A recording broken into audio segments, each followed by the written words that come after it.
তো দেখো, এই দেখো কুমড়ো দিয়ে দিয়েছি, দেখেছো একদম নরম হয়ে গেছে।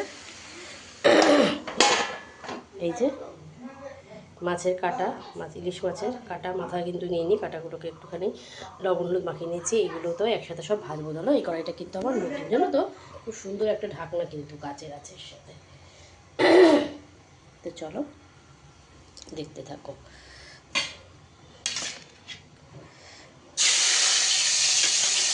আমি সবসময় মাছ ভাজতে হচ্ছে, আলুটা কেটে নিয়েছি, যেহেতু কাটাই ছিল কালকে রাতে।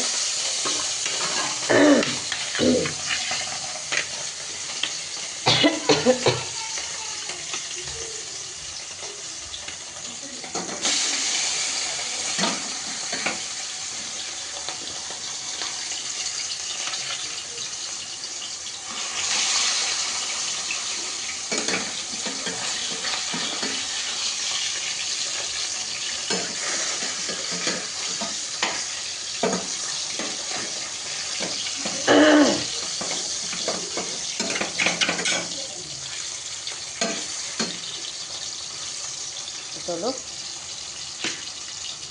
এর সাথে কাটাও দিয়ে দিই। এই যে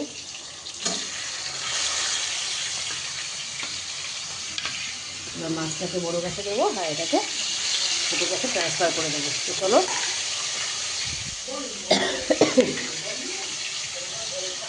আমার ভাই এসছে, কৌশিকী তার সাথে একটু গল্প করছে, একটু লেখা লিখছে, এইসব করছে।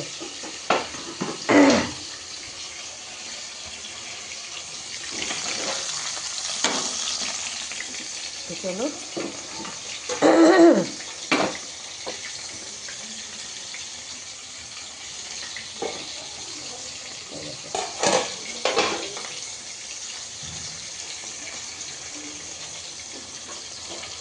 আর রাত্রে দিলে দেখি বৃষ্টি আসছে কিনা। তো চলো মাছটা ভাজা হোক, দেখতে থাকো।